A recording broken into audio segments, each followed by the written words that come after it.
Whether you like them wet or dry, ribs are a favorite thing to order when you're eating out. Now, learn how to make them yourself at home with wet and dry recipe for restaurant quality ribs. Chef Oscar Pena from BB King's Blues Club is here, and he's sharing his secrets with us today. And this is something that's real easy to do. We can do it in the oven. You can do it on the grill if you want, but we can do this in the oven, and you've got some great tips for us. But again, welcome back to Talk of the Town. Thank you. All right, go ahead and get us started here with the ribs. I'm here to show a way to prep ribs for the families that don't have smokers at home. There is a way to do ribs. Okay. You know, you score them. I use a baby. Now, what does that do? That's a baby. It scores them, breaks up the skin and the little membrane. Then you get the seasoning. Okay. We got kosher salt, black pepper, paprika, brown sugar. And then when you coat them, you want to get a good rub on them. Okay. You don't want to just sprinkle them on, and you want to fill them and basically you them. want to get as much dry rub on that baby as possible. Absolutely. You want to. And I want to say this something real quick, because you mentioned the ingredients that you got in here, which you can do at home. However, if they wanted to make them even more like yours, they can come by and buy these spices from you, and then they can take them home and do them as well. Absolutely. We sell our own barbecue rub spice, our barbecue sauce, so we have everything. Okay. So once you get a good rub on them, you let them sit for about an hour, let them marinate.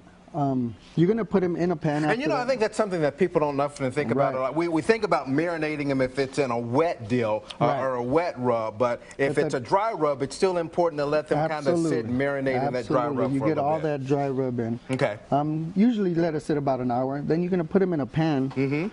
You know, you stack all the ribs you're going to make, whether it's 2, 3, 4, depending on how big the family is. Okay. And then if you want to help me out, we're going to pour all the liquids in it. Okay. We got pineapple juice. All righty.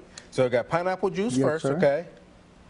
Now on this one, is this still the dry rub, or we're making the wet rub at this point? We're going to make the wet now. Okay. With the liquid in it. We're going to add everything in there. Okay. So you're going to add a cup of pineapple juice. All righty. A cup of liquid smoke. All right. Is that this one? Or? Yes, sir. Okay. All right. Liquid smoke.